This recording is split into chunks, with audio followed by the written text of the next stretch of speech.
BNP chairperson ও সাবেক প্রধানমন্ত্রী বেগম খালেদা জিয়ার মৃত্যুর সংবাদ ছড়িয়ে পড়ার পর থেকেই রাজধানীর এভারকেয়ার হাসপাতালের সামনে ভিড় জমান হাজার হাজার নেতাকর্মী ও সমর্থক। বেলা বাড়ার সঙ্গে সঙ্গে নেতাকর্মীদের এই ভিড় জনসমুদ্রের রূপ নেয়। সবার মাঝে ছিল শোকের মাতম।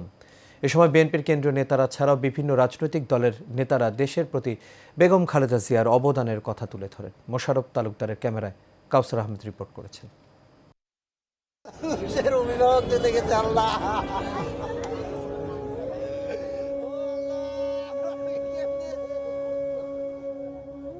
নেত্রীকে হারানোর বেদনায় অঝরে কাঁদছে নেতাকর্মীরা। শুধু নেতাকর্মী নয়, এদেশের আপামর জনতার ভালোবাসার কেন্দ্রে ছিলেন বেগম খালেদা জিয়া। হাসপাতালে আসা লোকজনের চোখের পানি তার অকাট্য প্রমাণ।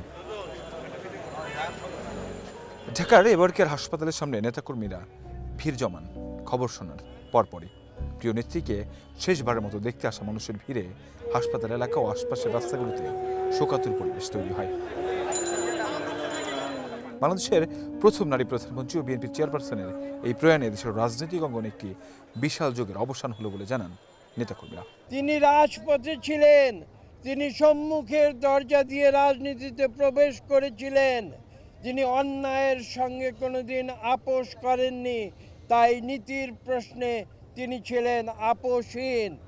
রাজপথের মিছিলে আমরা এই দুজনে ওনার সাথে উপস্থিত ছিলাম, তাই আমাদের অনুভূতি একটাই, আমাদেরকে ছেড়ে যিনি পরকালে চলে গেলেন, হাজার কোটি মানুষ আজকে তার জন্য দোয়া করবেন। এই দেশে আলো বাতাস যতদিন থাকবে, এই দেশের গণতান্ত্রিক পরিবেশ যতদিন থাকবে, দেশের মানুষ যতদিন থাকবে, ততদিন পর্যন্ত আমাদের এই প্রিয় নেত্রীকে মানুষ শ্রদ্ধার সাথে স্মরণ করবে, ইতিহাসে তার নাম স্বর্ণাক্ষরে লেখা থাকবে।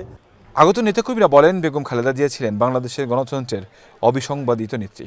জাতির এই ক্রান্তি লগ্নে তার বেঁচে থাকা অত্যন্ত জরুরি ছিল।